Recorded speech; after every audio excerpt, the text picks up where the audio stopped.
So, have you ever wondered, gosh, what am I going to be when I grow up? Or, I'm taking all these classes at college and I don't know what I want to go into. I don't know where I'm going to be. Oh my goodness, what if I don't get a job when I get out of college? All these things are items that people wonder about all the time. And one of the great things that you can do to become prepared for your career after you graduate school is to take what's known as the Berkman Behavioral and Occupational Assessment. It's an assessment that helps folks kind of learn what careers would be good for them and also learn some of their perceptions about themselves. I am a certified Berkman consultant. I had to go to Houston, Texas for a week to learn about the Berkman, to learn how to interpret scores, and to learn how to teach people about themselves. It costs a lot of money to do that. Luckily, my company paid for me to do it.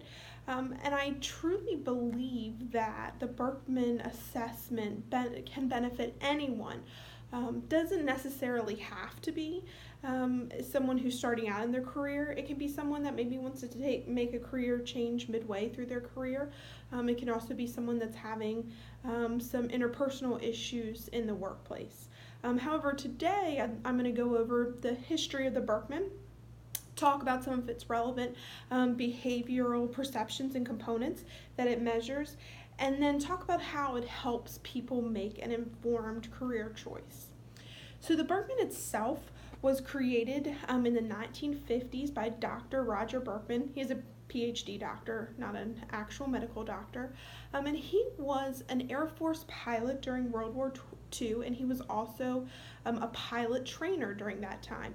And he started to see that there was some differences between people's personalities and behavior, and he saw a lot of that play out in pilots, especially when they were put into stressful situations.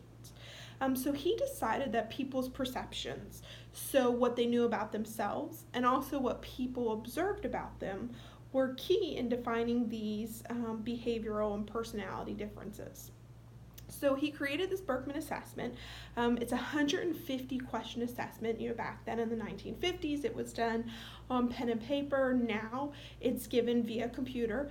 But the questions themselves really have not changed all that much. And it takes someone about an hour and a half to take it. And now it's up to about 75 million people have taken this assessment.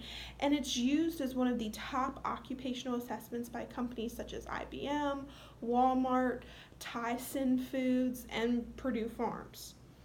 It is, with being one of the most widely accepted occupational assessments, it's good to understand why. Why would someone want to give an employee or a potential employee this particular assessment?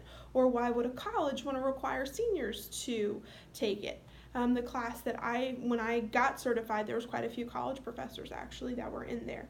So what it does is it breaks a person down into 4 different color groups. So you're either going to be a red, which is you're an extroverted, you're task oriented.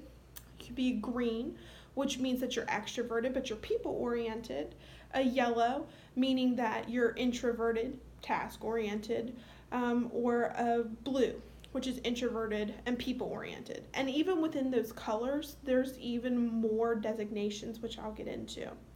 It then breaks it down into actual perceptions groups. So for each of these groups, you're going to be assigned a color, and it puts them on a matrix that looks like this, and it's called your Berkman map, and it's going to put them in all of these different corners. So your perception groups are your interests, which that is what you like to do outside of work and in work. It can be things like, if you're a red, it's going to be scientific interests. If you're green, it's going to be social service interests. If you're yellow, it's going to be administrative interests. And if you're blue, typically it's very creative interests. And these things are not visible to people. These are things that you have to tell somebody, and that's pretty tough when you're first starting out. You don't want to tell your boss, well, I don't like doing that. but knowing what your interests are can kind of help you get out of some sticky situations. Then it looks at your usual behavior. So this is visible to people. This is how you show up every day to work or to school. So red, you show up every day as a doer. I'm getting it done. I've got it on my to-do list. I'm going to motivate people, and we're going to blow through everything. If you're a green, you're going to show up to work as the teacher or the people person, the one that everyone always wants to stop and say hi to each morning. You're very good at grouping people and getting people to agree to you with things and to like things. If you're a yellow, you're going to show up to work as the steady person who day in, day out follows the same set processes and procedures. And if you're blue, you show up to work as the kind of creative big picture thinker. Then it breaks it down as well into your needs and stress. And your needs and stress are always the same color, because if my needs are not met, I'm going to get stressed out. Your needs are not visible. You have to tell people what you need, and so this helps you learn, what do I need in a work environment. Your stress is visible, though. People typically can tell when you are stressed out. Maybe you have a nervous tick, or you start throwing things, and to each his own. Once you understand your perception groups and your coloring in each of those groups, then you can use what's called their career exploration tool. And this is just a really small example of what it looks like. And your career exploration then takes all of those perception groups and how you scored and gives you your top 6 areas that you might want to focus on for a career. It then gives you an action template that helps you kind of create a plan to explore these different possibilities. That way you can learn, maybe I want to go into social service. Maybe I want to go into science. Maybe I want to go into protective service, architecture, mathematics. There are 23 total career areas that it's going to pull from. And it helps you, keep an individualistic approach, even though there are only so many color combinations. So, in conclusion, leaving college without a career path, or even moving from one job to another, can be scary. And sometimes if you make the wrong choice or an uninformed choice, it can cause you to job hop, it can cause you to get discouraged, it can cause you to say, I just want to quit working altogether.